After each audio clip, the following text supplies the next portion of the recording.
recording. I forgot. This is why we can't have Sorry. nice things, everybody. And welcome back to another episode of the Designated Players Podcast. I've lost count again. So we are on 189. episode 189. Um, we have just released first, second, and third team. And now we need to talk about another thing that dropped. And it's a 22 under 22 list. Couple of snubs. A couple people overrated. Somehow John Tolkien not number one. But that's why we're here. We're here to right the wrongs of the U22 list that we've seen. Connor and I are going to go through, and I think the best way to do this is go by tiers. So like 22, 21, 20, then 19 to 15, 14 to 10, 9 to 5, and then the top 5. And we'll just talk about anybody who we have shifted out. But we're going to go in and we're going to create our own 22 under 22 based off of, as you guessed it, statistics, because if you listen to the last episode, you know well and truly what we like. And we're going to go ahead. We're going to talk about why we put people on there. Give them a little bit of attaboys. And we're going to basically give you, well, I'm going to give you the correct U22 list. Connor's going to give you something. It'll probably be garbage, but, at least It you'll have probably will be garbage. one good list to listen to. So, Connor, how you doing, buddy?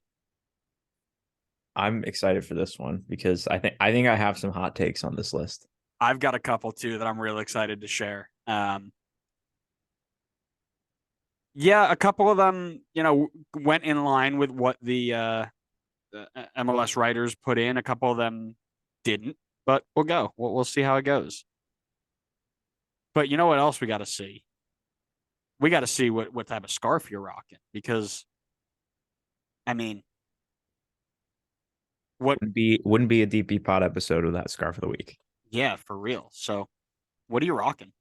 I am rocking the Inter Miami scarf because I think they are the team with the most players I have in the 22 list. Wow. I've got to remove a player. Just for that, I got to remove a player. I can't tell you how many times I have been changing this list. I think I've made like 10 changes at least, just constantly making updates to it. I'm glad we're recording now because now I'm stuck with it. What I have You've is got to be the set. final. Yeah. If we're giving away spoilers,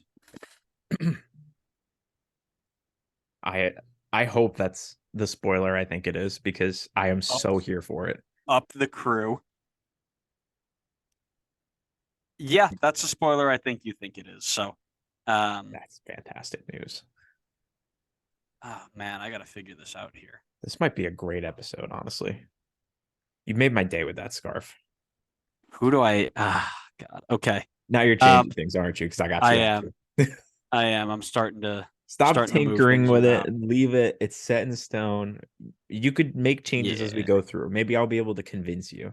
No, I had to. I took out a Red Bull. No, I didn't take out a Red Bull Homer. Screw that. I'm moving this guy. Yeah, I'm moving this guy. Alrighty. Well, we'll get to that as we move on here. So yeah, like I mentioned, we'll do 22, 21, and 20 as a group. We'll do 19, 18, 17, 16, 15, then 14 to 10, then 9 to 5, then the top 5. Sound good? We can do that. Alrighty. Connor, I want to know who your 22, 21, and 20 are, and let's see if we have any differences. Did you do any? I have some honorable mentions. I don't know if you had any either. Did we want to start there? I can definitely put an honorable mention in there. Because I I could kick it just off took while you one. put it together if you want. No, yeah, you can kick it off. I just took one of them out, so I could put another one in there. Okay. I went with I looked at a list of about I think 30 players total. I gave 3 an honorable mention, and then I think 5 of them or 6 I said really nothing on. But a couple of honorable mentions for me: Andres Gomez for RSL, Daniel Edelman for RBNY, As an honorable mention, Yes. oh my god, I'm gonna have to kill you at the end of this. And Theo Di Pietro for DC. Wow, that's harsh. Well, we'll get into it.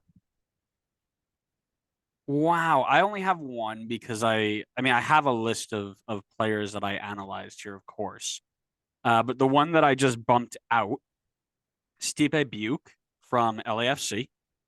He was the odd man out as I had to move some people around, which happens. I guess I should talk about the way that I analyzed. I picked this list. Um, so first and foremost, I needed them to have more than 15 appearances this year, except for special exceptions like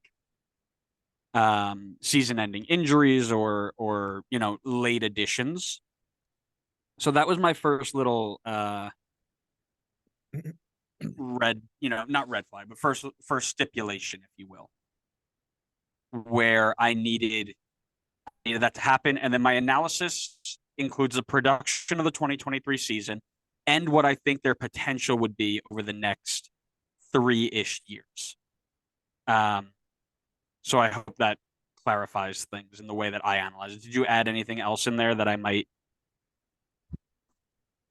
No, I don't think so. I mean, I did something I think very similar. I ranked everybody on what I think their potential ability is, and then I ranked everybody on what I think their current ability is. Kind of averaged the two, and then ranked it based off of that. But I got to admit, I think a lot of my rankings are a little bit heavy on the vibes and a little less I heavy on the stats. So this may not be the hate best that. list from me, but I hate whatever. everything about that. You just don't like Um, vibes. no, I don't. I like numbers and I like order. The other one I put in there was Juan Mascara from Portland. The right back's been very good, but he just missed out for me. And I think you had three, so I'll throw my third one in there as Pedro Vite. I think he was just a bit too inconsistent for me. Think we're about to have very different lists Let's fight. for the first time in a while. We might have some shouting on this one. I think we're going to be pretty relatively consistent, like towards the top of the list, though. I think it's just probably I everything from 10 below is just going to be a mess. I think you overestimate my ability to send absolute hype via minimal numbers and stats. So why don't you start us off with 22, 21, and 20 on your list? Okay, I'll read off the players and then I'll kind of just talk about it a little bit. But 22 for me, I went Obed Vargas. 21 for me, I went Stipe Buke. And 20 for me, I went Owen Wolf. So I think it's a pretty young list of guys here. Well, Vargas yeah, it's and it's a it's an under 22 list. Of course, it's a I meant within the under 22 bubble. Two of them 18. Stipe Buke, I think, is 20. I think all of them have pretty decent potential. Let me see where I ranked them really quick. Yeah, I mean, I ranked all of them pretty well in potential. I think Stipe Buke is the one that I had highest in current ability. I think that experience in Europe definitely helped elevate him a little bit more for me. A bit surprised to not see him on their 22 under 22 list. I thought he had a lot of hype going into the season, and maybe it wasn't the best season, but I think there was still enough hype that a little surprised that he wasn't around the mix, but not terribly surprised. I mean, I only have him at 21. Uh, I was a bit surprised to see no Obed Vargas. He was number 15 on the list last year, 1,300 minutes again this year. I am a bit surprised that he didn't make the listing again, but I know it probably wasn't the best season, but he seemed to be pretty solidly ranked. I mean, pretty average, I would say. But I mean, average across the league at 18 years old, I think is pretty good potential. And then Owen Wolf, kind of the same thing. I think the most minutes in the 2023 season across the three of them, a pretty average, solid rating. But again, for someone that's 18 years old, I think that's a really good sign of good potential for them. So that's my three for 22 to 20. I will tell you that my 21 before I switched it was Stipe Buke, so we were close. We almost had it. If you didn't switch it, we had it. That is true. Um, so I'm going to start this off with a hop. Oh At boy, here we at go. 22, Cade Cowell. At 21, Georgios Koutsias from Chicago. And at 20, Azeel Jackson from St. Louis. So I'm going to start with the I know hot. you love Azeel Jackson. I do, bro. The dude's a baller. Anyways, I'm going to start with Cade Cowell because it's controversial because MLS had him at 8. And I'm just not sold on him. He has been hyped like this for years with rumored moves to Barcelona and other big names. And each year, I think he gets less and less production. He was in the national team and was average against really average opponents. And then he tallied 1 goal and 2 assists in 1,500 minutes as a wide player. Like, sure, he's got like this big athletic build and he's attacking, but they don't get anything out of it. I think last year he had 4 and 4 and he got worse. I don't get the hype. I would love. So here's the thing: I'd love for him to turn into this superstar freak athlete, 10 goal, 12 assist guy, because that's just good for the national team. It's good for the league. He goes out, he goes get whatever. But he's not getting there, and unless he's got something big coming out in the next couple of months, really, he's running out of time to be a U22 kid. I don't get the hype at Cade personally. At 21, I got. Do you want to say something to that, or are you gonna? um, I'll reserve judgment because I'll talk a bit more about him when he comes up on my list. Okay. Does it anger you? Not Did I at all. spark some feelings? Nope. Good. Not All even right. close. That is what I'm glad because I'm gonna be honest with you. I was real close just completely keeping him off my list, but I felt like I had to put him on That would have been great. We could have because clipped it, although people probably wouldn't have even realized. Unless no, you and said like I something. said, it's not like I'm missing the guy that I had to put on because I made this list and ran off to training and definitely forgot somebody that should have been on there. Like if I left him off the list, like you just mentioned, nobody cares because he's just not doing the job. Anyways, at 21, Giorgio Koutsias. This guy I'm kind of big on. I think he's going to be really, really decent for them. U22 signing, Greek international. Chicago's been bad in front of goal. Let's be real. But in 900 minutes, he's got 3 goals and an assist, and he's just 19 years old. I think you see him make a much more focused starting role in 2024, and he's going to be a big part of Chicago's playoff run. I look forward to watching him. He got on this list because of what I expect him to be in 3 years. And as you mentioned, I love me some Azeel Jackson, Minnesota, and it hurts me to say this about Minnesota. It does, but they are going to be kicking themselves for letting this guy go. He hasn't really made the impact that other players have made on the list. 21 years old. He's created 18 chances for the top of the West expansion side, 17th among U22 players that I analyzed. And I think I was analyzing close to 50 of them. But what isn't captured in stats is when you watch him play, the way that he's running onto the ball through spaces with so much confidence at such a young age. I think he plays a really big role in St. Louis next year. So he rounds off my just out of the top 20. Did you know he qualifies for this list by 3 days? Love it. Love it. Hook it in my veins. Just made it. Love it. What's the All right. next Do section you we're have doing any here? do you have any reserve judgments there or Now Giorgio's just missed an honorable mention for me, and honestly, I completely forgot about Jackson. wow, disrespect. All right, give me 19 through 15 then and let me get ready to yell at you. All right, 19, I went with Diego Gomez. 18, I went Dylan Barrero. 17, I went Chris Brady. 16, I went Jalen Neal, and then 15, I went Cade Cowell.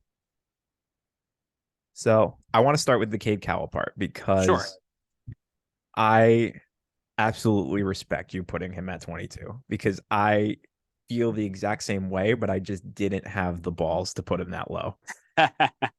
I am in the same boat as you because it's weird looking at his statistics on this list because he's 19 years old, but he has like 5,200 minutes played, which is great. Like that's a really great amount of minutes played at 19.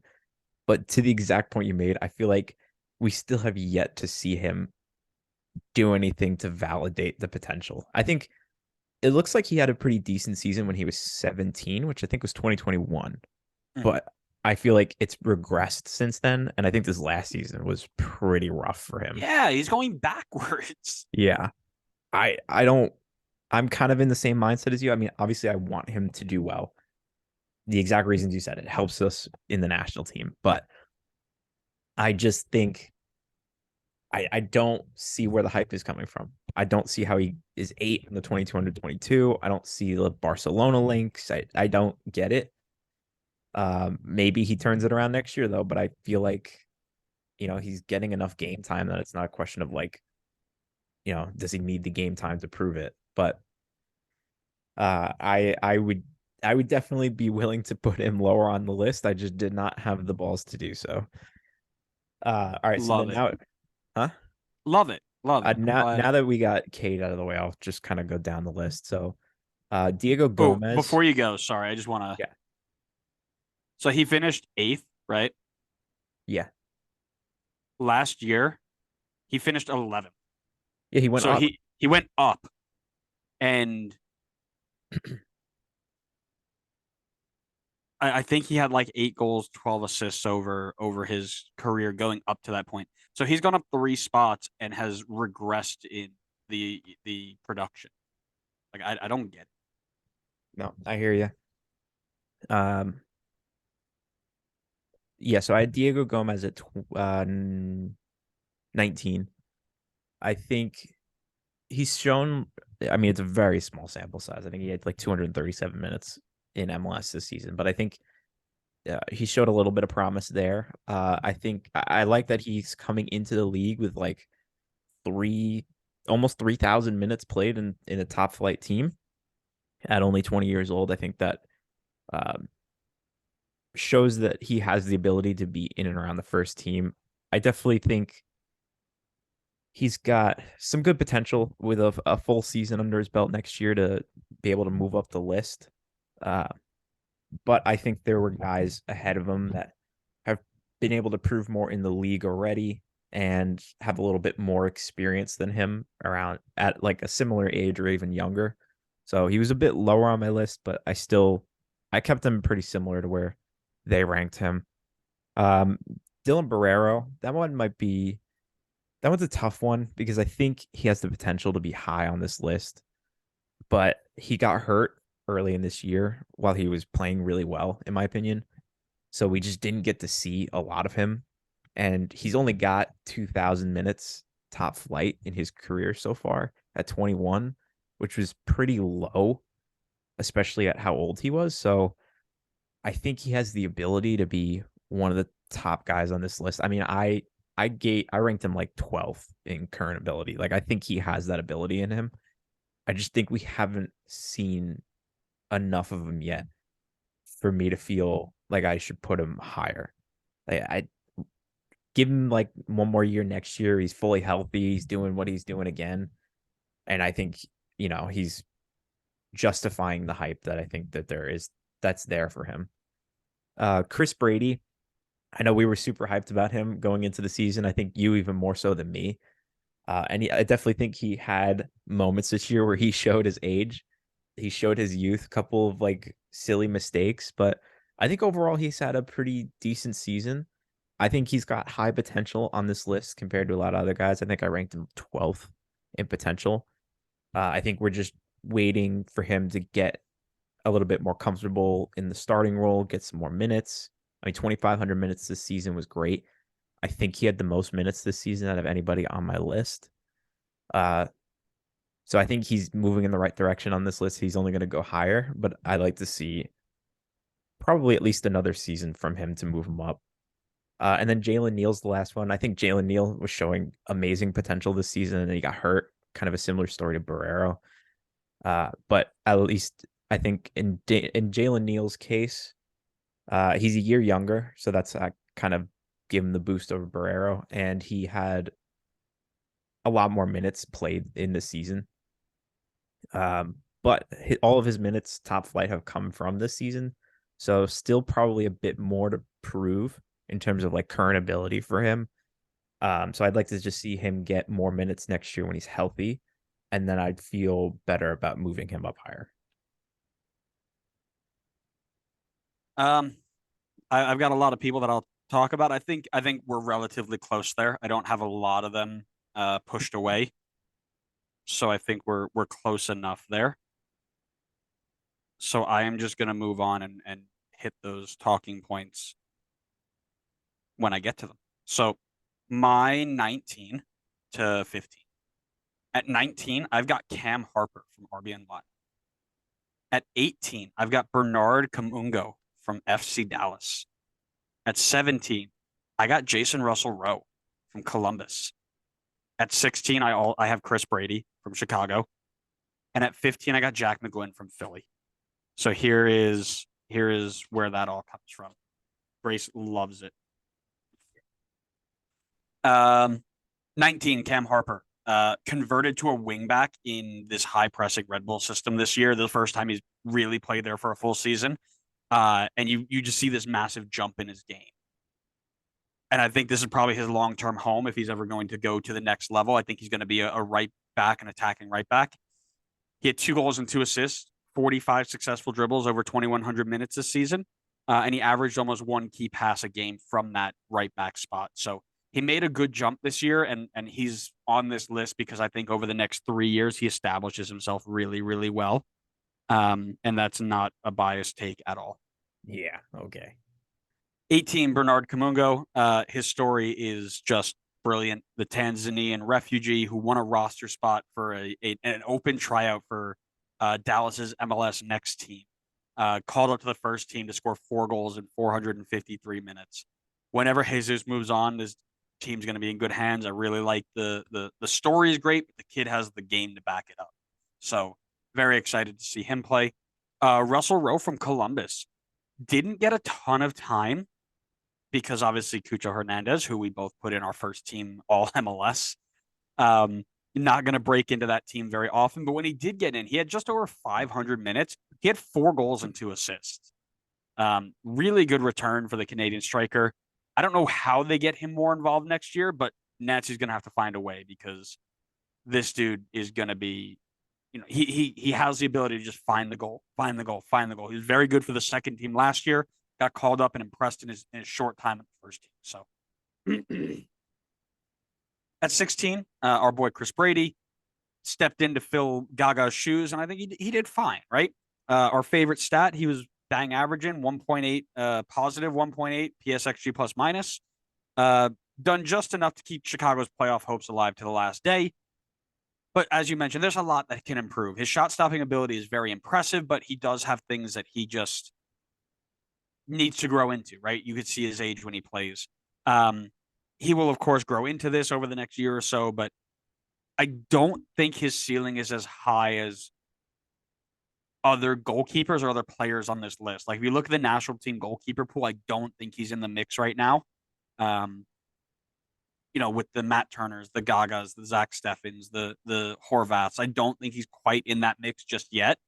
And even when other club teams start calling, I don't think a Chelsea's going to come get him. I don't think a Bayern Munich or a Dortmund are going to come get him. I think he's probably a Netherlands, Belgium kind of constant guy. And then Jack McGlynn at 15. This guy was described as having a cultured left foot, according to MLS and Jim Curtin, which I agree. I've seen him play. I think he definitely has it.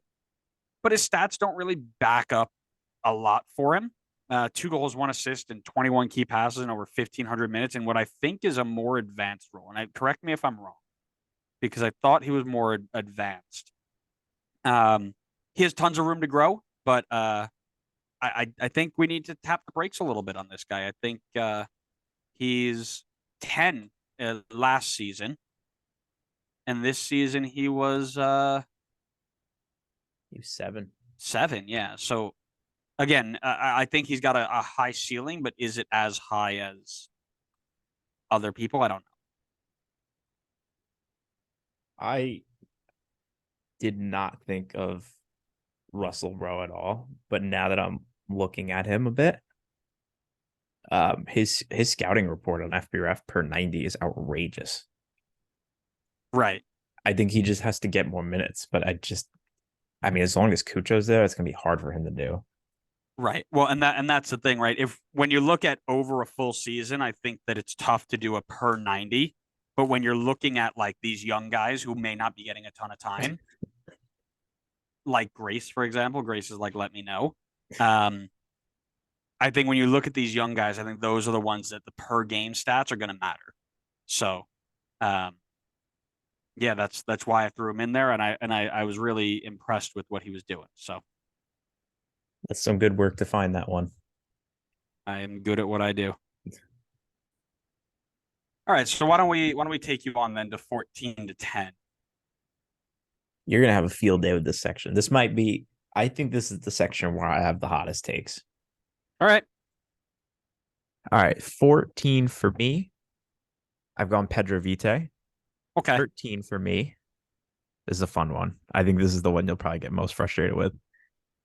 Lucas Caligari You at didn't even know 12. who that was three And weeks now I ago. do. And Are I'm you all aboard kidding? the Lucas Caligari Oh train. my goodness. At 12, I've gone Jack McGlynn. And at 11, I've gone Juan Mosquera. Give me 10. And 10, I've gone Facundo Farias. I left Caligari off my list out of respect for you, not to have to be like, who'd you put on that list? I know Oh, him now. that's brutal. I probably would have put him in this section too if I wasn't trying to be nice to you. So I'll start off with Pedro Vite. I think he had a pretty solid season for Vancouver this year. I think in terms of current ability, he's one of the better players on this list. But considering he is 21, not to say that his potential is bad, but I think comparatively on the list, there's less time to grow into potential compared to some of the guys who are like 18, 19. So for me, he was a little bit lower on the potential ranking. So it kind of evened out to him being about middle of the pack. Caligari, I was very surprised that he was not involved in the 22 under 22 list. Uh, I mean, he was a consistent starter for one of the better Brazilian teams by the time he was 17 years old. That in itself is going to garner massive potential. I don't think he really hit the ground running in his first season with LA, but I definitely don't want to put too much focus on that because that LA team just got decimated by injuries, and the quality of center back he had to play with in the back line, I definitely think did not help the case. So I think that it's worth giving him the benefit of the doubt, in my opinion. I think he had some of the highest amount of minutes played at a top flight, and it's in two. It was in a very good league before he came to MLS, playing in the Brazilian top division, and he came in and was instantly like in a pretty consistent starter for the Galaxy. And I think with a healthy Galaxy team next year, I think he takes a big step forward into improving his game within MLS. So I think he was a strong player in terms of current ability, not as high in terms of potential just because he is 21 already. Jack McGlynn, I think you kind of hit on a lot of things with Jack McGlynn. I was pretty happy to see that you had dropped him down the list as well. I thought 7 was definitely too high for him also. man, Uh, you gotta get tougher. That's all I'm saying. I know. um, but yeah, I think he's trending in the right direction to get more consistent game time in a very good system. And I think that will help a lot in terms of him like moving up the list. But I think throughout the season, he was still mainly a squad player. I think he got more starts this season than he did the previous season. And that's definitely a trend in the right direction. And I think he could definitely slot in and take that Ali Bedoya spot in the midfield. But I don't think he had across the season enough consistent starting time that I could feel comfortable putting him top 10 in the 2222. I think he's still got good potential. I think I ranked him 10th in potential, but I think current ability wise, he was a little bit lower. So it dropped him just a little bit from where I had him in potential ability. Juan Mosquera, I know you put him, I think, as an honorable mention. For me, I think the biggest thing was that he just has so many minutes played already at a top level, 6,100 minutes just about at 21. I mean, compared to a lot of guys on this list, that's a lot of minutes at the top flight. And I mean, you don't get those minutes if you're not playing well enough. I don't think he had the best season for Portland coming in, but still managed to get 2,300 minutes, uh, which was, I think, maybe top five on the list for 2023 minutes for me. Uh, I think it's probably a similar situation to Lucas Caligari. I think next What, in that season, you figured out who he was 3 weeks ago? maybe a little bit before that point. I think I saw his name in Football Manager, and that's how I learned about him. I love that. But I think that it really helped, in my opinion, in his ranking that he had so much experience already at 21. And then Facundo Farias, maybe this is just a benefit of the Messi effect or something, but 5 goals in 746 minutes, I think, is a really good return. Very excited to see what he can do in a full season next year with that Inter Miami team. I think that attack is going to be deadly, and I think he can definitely play a good part in it. And he's also got about 4,200 minutes at top flight experience in his career, so he's experienced. He's played well in the small sample size he has in MLS so far. His age dropped him a little bit in the current in the potential ability rankings for me, but I think current ability rankings he was pretty high up for me. I think he was top 10. Okay. Um, yeah, listen, I'm not going to shy away from it. I was an attacker snob for most of this list. So like I've got a few DMs. Um I've got one center back, but one goalkeeper. But I mean, this is all about who the exciting attackers are. So if I were to include him and Caligari, it'd probably be in the 19 to 15 range. But I wasn't bumped. All right, here's what I'll do. I'll bump Cade Cowell, get him off my list completely, and I'll Looking and for I'll put any in. reason to bump him off points. Yeah, I'll bump Cade Cowell, and I'll put in Mascara at 22. That make you happy? It makes me happier than you can imagine. Good, because now I need to tell you why you're dumb. You made Daniel Edelman, who I have at 14 in my list, an honorable mention. How dare you disrespect the U20 captain? Put some respect on his name. I have Dylan Barrero at 13. I got Jalen Neal at 12. You made Ted DiPietro an honorable mention, who I have at 11, and Tyus Magno at 10. So let's start talking about the absolute snubs from your list. Daniel Edelman's true ability of being a ball-winning center mid was highlighted really, really well in this Red Bull system. He was very successful in what he did. But lost in what that is his unbelievable ability to set tempo, pick good passes, and get himself a few attacking chances as well. In a system that was go, go, go, go, Edelman was phenomenal at putting his foot on the ball and saying, hey, let's slow this down for a second and keep the ball a little bit. Without Edelman, this team is nowhere near the playoffs right now. It is disrespectful. It is a nod to your lack of ball knowledge that he's not on this list. I think you have Red Bull tinted glasses. I think you don't know ball. Anyways, Dylan Barrero, agree with you about his lack of minutes and things like that. But I only have him this low because of his season-ending injury 8 games into the season. If he played the full season, I think he's probably top 5, if not top 2 or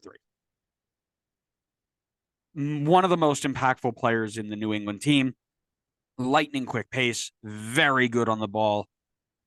We hope that he recovers to a point to get back to that level because it was a joy to watch him play. And it's unfortunate if he doesn't get back to that level because of an injury from the garbage turf from the Kraft family. At 12, I got Jalen Neal, very, very similar. Season-ending injury, didn't get to see out the season, but good amount of U.S. men's national team appearances. What I saw out of that is his ability to read the game, play through the lines, and just be mature above his age, right? He didn't allow the fact that he was playing at the national team to uh, change his game and just have him kick it to be safe, kick it to be safe, kick it to be safe. The longer he spends in the first team and with the national team and all this stuff, the more that he'll grow into this true 34 game center back. I think his ceiling is B team center back for the men's national team right now, which I think is pretty impressive considering how deep we are at that spot to begin with. I think he's a top 8 in his best, in best moments. But again, that's also because we're waiting to see where other people come in. But he's 20 years old.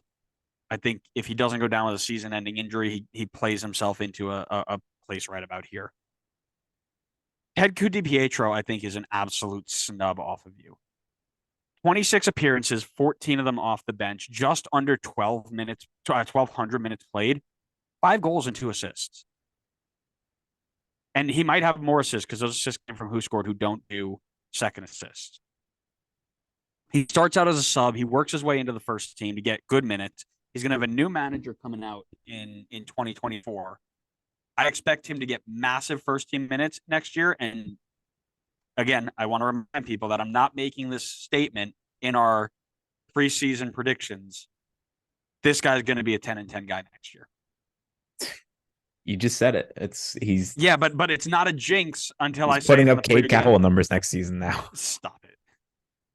And then 10 is Tyus Magno, and I think Tyus Magno's production got hurt a ton because Nick Cushing couldn't figure out where the heck to play this guy.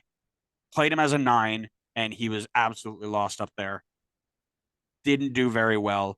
But once they moved him out to the wing, you can see he was unbelievable. Tons of potential, very good on the ball, great pace. And he sees the game so much better from the wide spots. That potential and the ability to grow from that spot, because now that they have their strikers with Barkar and I think they had somebody else they brought in too. But those guys are going to be the ones that help him become a top 10 winger in the league this year or next year. So 2 goals and 4 assists is a snippet, but I think he's gonna be really, really good next year, and that's why I have him as high as I do, which hurts me because he plays for the baseball team. So I will tell you that the reason I didn't put DiPietro in my team is because you don't know ball. It's just strictly the lack of minutes. I mean, I think his production in the minutes that he got this season was really good, but he's at 1,400 top flight minutes, and he's 21. How do we go from making an MLS best 11, first team best 11, based off of what it would have looked like if they got minutes, and then go and look at a U22 list where these guys are clearly not getting minutes, and you're like, oh no, it doesn't matter if they're not getting minutes. Do you think you about completely things? Lost me? What do you your entire first team best 11 was players who were like, oh, if you look at their per 90 minutes, they were unbelievable. And now you come here and you're like, oh, they don't have enough minutes played. I mean, I know he did good in the per 90 minutes, but he doesn't have enough minutes for me. Like, how does that become your logic? Because I think we're looking at his career as a total, as opposed to just one season. And his total career has 1,400 minutes in the top flight right now. Most basically like 80 to 90% of which came from this season. And he's 21. He's one of the older players on this list. I mean, there's guys that are 3 years younger than him and have double the minutes of him at the top flight. I am talking to a wall with zero brain. Zero brain. What's our next section? What numbers? 9, 8, 7, 6, and then we'll do top 5. Okay. I have gone for Diego Luna at 9. I've gone for Benjamin Kermashi at 8. I've gone for Caleb Wiley at 7. And I've gone for Tyus Magno at 6. Okay. So it's a lot. You know what? I'm all right with that. I think it's because wait, who was 10 for you? 10 was Farias. Oh man, that's too bad. Go ahead, do your thing, and I'll tell you what I got. So outside of Magno, it's a pretty young group. I think Diego Luna has massive potential, and I think um You okay?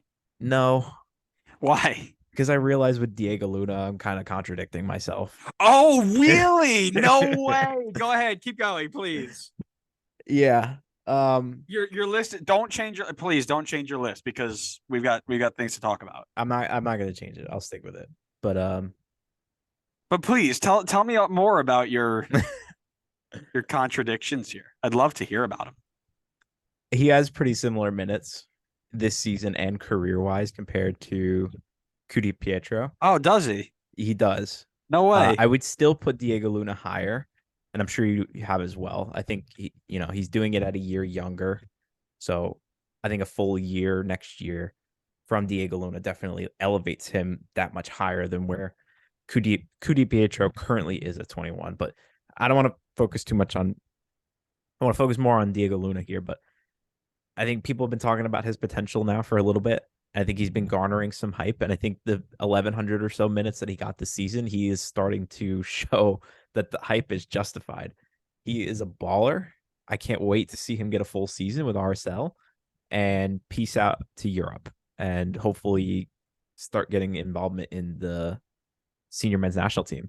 I think his potential is super high. Hoping to see more minutes out of him. I think it's been a little bit of a small sample size for him so far, but still has another year of eligibility for the 22 under 22, so could come back strong next year. Uh, I think, and I don't know if this is a hot take, but I think they overrated Kramashi by a decent amount. I think his potential is really high. I think his ceiling, I ranked him number 2 in potential, and I'm not saying who I ranked number 1 yet because I haven't talked about him yet, but I think Kramashi's ceiling is super high. I think he has really good potential. We talked about him at the start of the season. He's like one of the few preseason, I guess, signings from an academy that I actually remembered because his resume looked so good coming in, like before he even touched MLS grass. Um, and I Who think he had a touches pretty grass? touched MLS turf. Is that better? No, I've never touched grass before. So I think he had a pretty solid season. I think it could have been a little bit better. 6 goal contributions in 1,700 minutes isn't, I mean, certainly for an 18-year-old, that's very good return. But compared to a lot of guys on the list, the productivity was okay. I think when they ranked him number 2, I think they were definitely looking more at the potential side of things as opposed to what he's proven so far in MLS.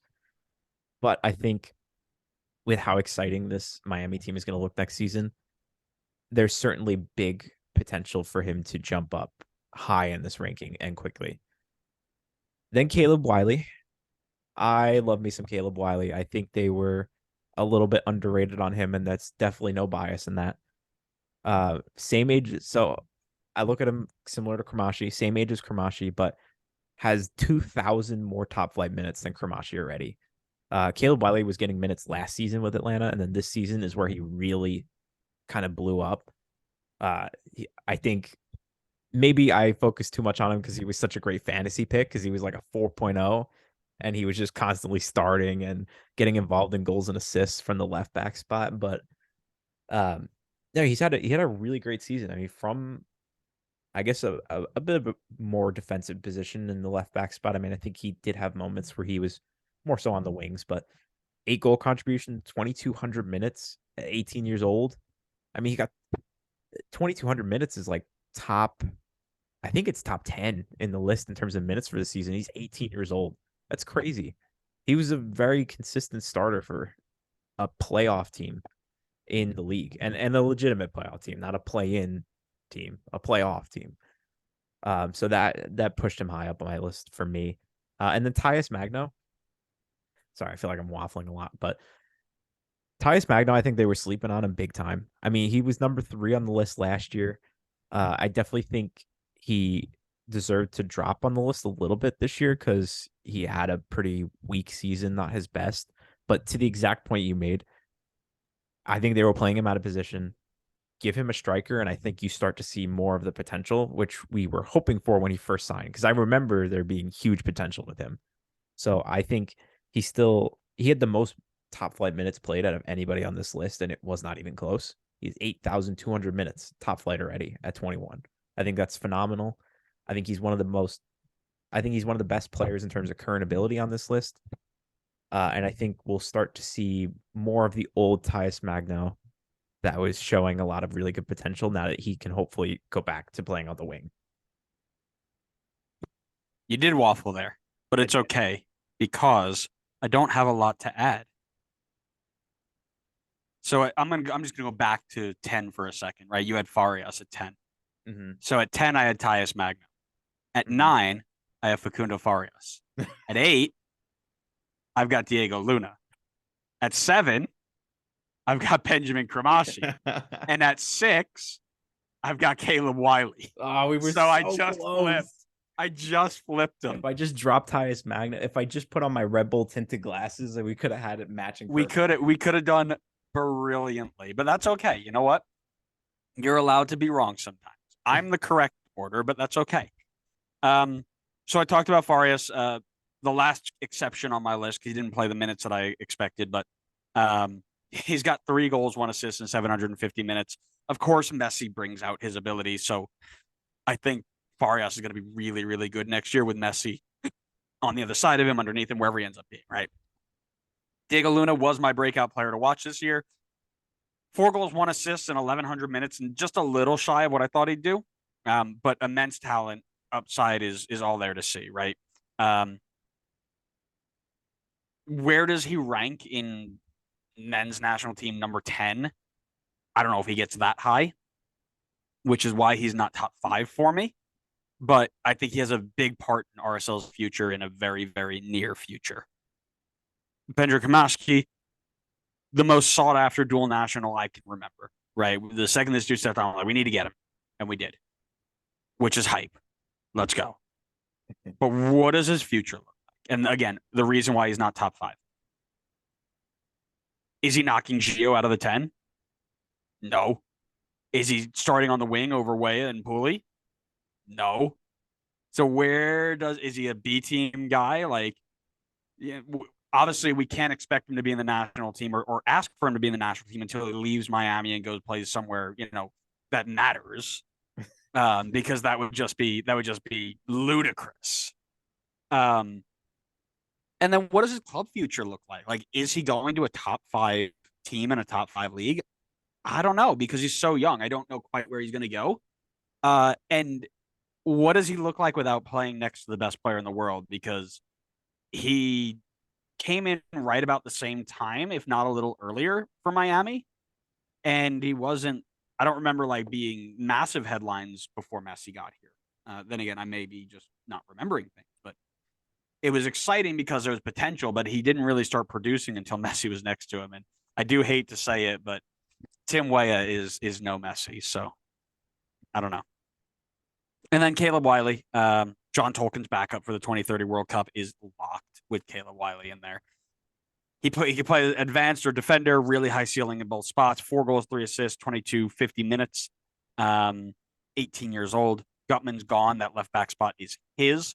He's already made 1 U.S. men's national team appearance, and I think it's safe to say he'll probably be getting more pretty soon. So really high upside for this guy. Great contributions. So he's got high marks in both the things I'm looking for. Just out of the top 5, because I think there's not much you can do to move some of those guys to the top 5. He might have snuck into 5, but that's a stretch. This is crazy. We're gonna have in the top 10. We're gonna have all of the same 10 players. Oh, it's disgusting. Unless you've done a madness. So you really did go back and put Tom Barlow at 1, huh? No, I have Alex Muyl at 1. Alex is too old. Is Tom Barlow actually still eligible? No, I think he's 24 or something. Oh, okay. I'll look it up though while you give me your top 5. Okay. Are we doing all top 5 or are we doing give me top 5. All right, top 5 for me. Give me a little build up too. Okay. Oh my God, Tom Barlow's 28. Never mind. He's not even close. 28 under 28, baby. Tom Barlow, number 1. What's the build up mean? Like, am I supposed to announce it like I'm announcing the WWE? Yeah, like, and At number number one. 5, coming in at No, just 20 for number one. years Just for number old. one. Just for number one. Okay, okay. I Uh, already. So we have one. All right, good.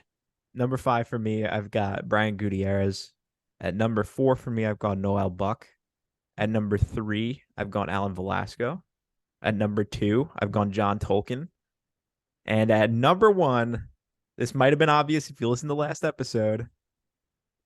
At 21 years old, the second best 6'8" in the 2023 season, Aiden Morris. Love it.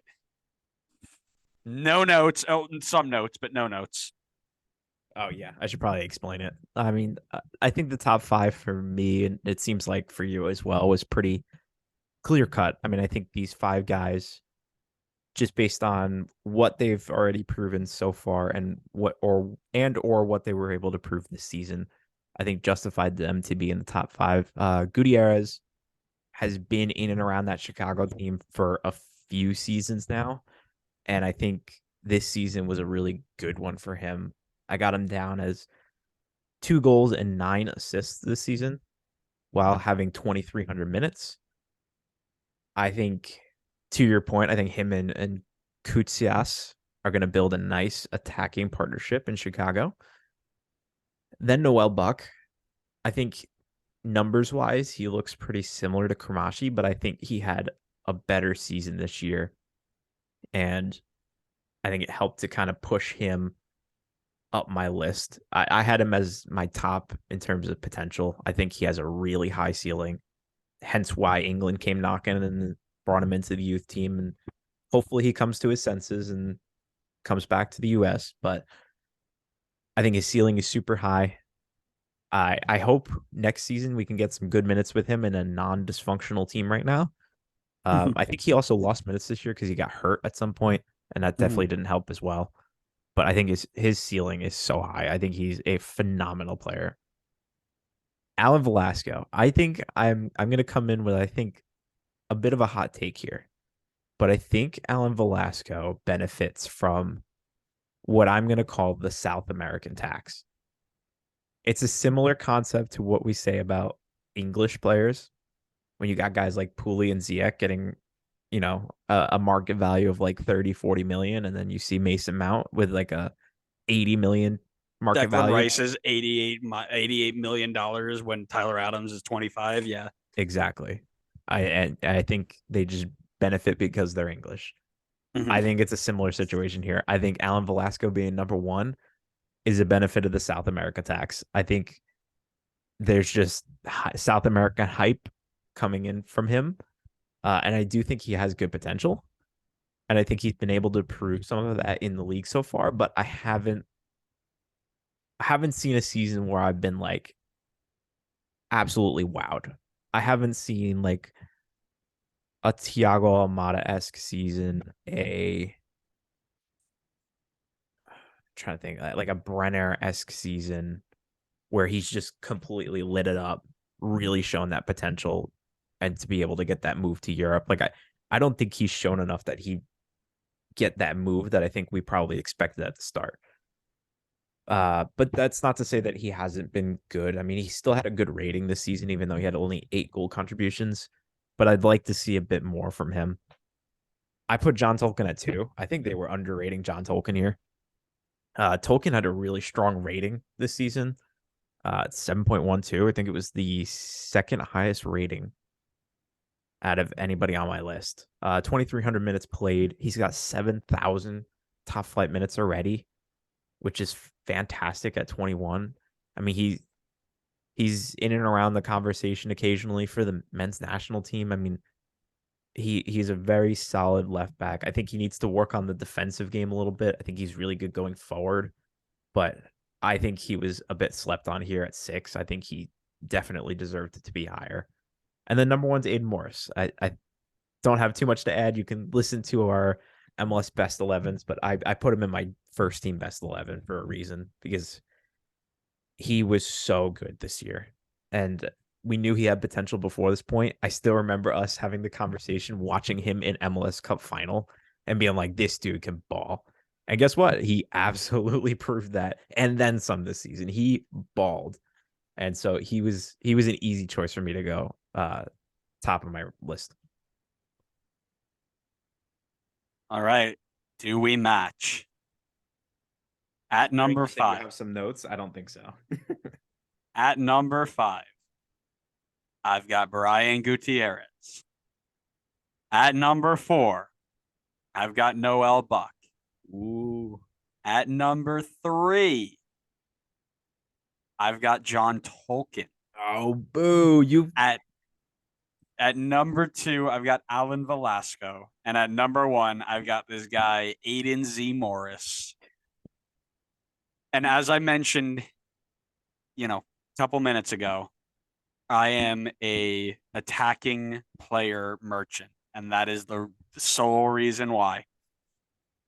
Brian Gutierrez, as you mentioned, 20 years old, 41 key passes, second on the list of all U22 eligible players. 2 goals. I have him at 6 assists because we don't count the second assist on who scored. With the right players around him, he could be really freaking good. USMNT level good. Like, call him in for Gold Cup good. I think teams from all over are going to start calling about him if they're not already. would you say call him in for the U20 World Cup good?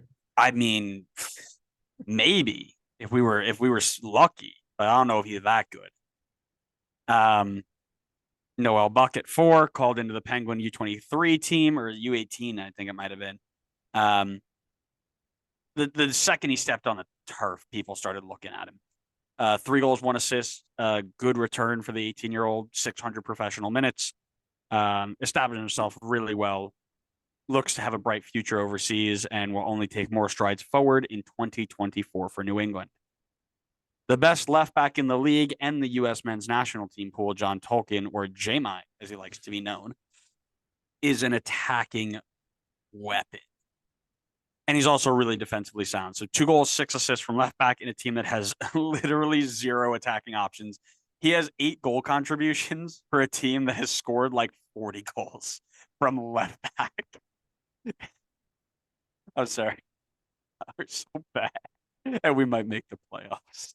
That's the worst part about it. If we win on Saturday, we're in. I know. Anyways, sorry, I got carried away there. Of all the U22 players, he leads the key passes category at 44 from left back. More than Brian Gutierrez, more than Alan Velasco. Unbelievable. He leaves this summer. That's not a secret. We know he's gone. He played his last game at Red Bull Arena. We wish him well. He may not have played his last game, played his last regular season game, but we wish him well. And we know that he will not only continue to be a better player, he will work his way into being the U.S. starting left back by at least 2030, if not 2026.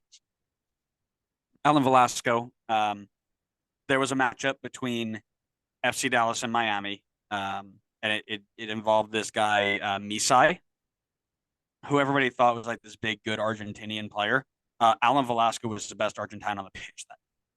He outplayed the best player in the world, and he has only been going up since. 4 goals, 2 assists in 2,200 minutes, 34 key passes, and 69 nice successful dribbles. It shows you just how dangerous he can be.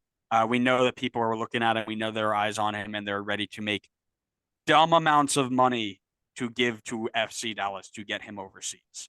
And FC Dallas will scoop that up, of course. But Velasco, I think, is very good. But I agree. I think he benefits from being a South American who came over and they're trying to be like, oh, look at what you can be because we're going to raise your blah, blah, blah, blah, blah. We're going to raise your stock by saying, oh, you're the best U22 player here. Come over here. And then people will be like, oh, we're going to buy you.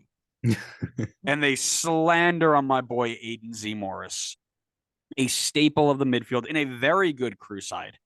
Nancy trusted Morris enough to allow Artur to depart, who ended up being one of MLS's best center mids in 23. He was my first team center defensive midfielder. And Morris replaced him brilliantly. 97 tackles, 43 interceptions, 4 goals, 3 assists, 31 key passes. He could do it in defense. He could do it in attack. He's got to have European eyes on him because he's got European potential. He's got a U.S. men's national team level ceiling. He is the best U22 player in MLS this year. If you disagree, please go argue with him. I I need some reasoning why Alan Velasco is above John Tolkien for you. I told you because he's an attacker, and I gave into the attacker hype. But you have the Red Bull hype, so it should counter out. Well, I had to. So apparently, including Cam Harper and Daniel Edelman was Red Bull tinted. So I had to make up for it somehow. Not there. We could have matched all the it top five. it kind of sucks that our top 10 was the same. I needed to yell at you for something, but I could only yell at you for 11 past. So That's all um right. You got your moments to yell. I did. I got to dig into you a little bit, which we haven't done in a while, so I'm happy. It's true. Um anything else you want to add? No. All right. Well, then thanks everybody for listening. We hope you enjoyed our 22 under 22 list. A little bit shorter than our last episode, so it should be an easier listen. Make sure you follow us wherever you get your podcast. You know, when we next post an episode, we're going to do reactions to our predictions from the beginning of the season. We are going to do playoff predictions, of course, more what went wrongs for certain teams. And of course, we'll throw some MLS history in there because who wouldn't love a little bit of MLS history? Make sure you follow us on all your social media platforms Facebook, Twitter, Instagram, YouTube, and TikTok, because eventually I'm going to start posting on TikTok again. I'll get there. But yeah, we like interacting with you guys online. We think you're fun. So make sure you come and interact with us there. And until then, we will see you next time on the next episode of the Designated Players Podcast. See ya.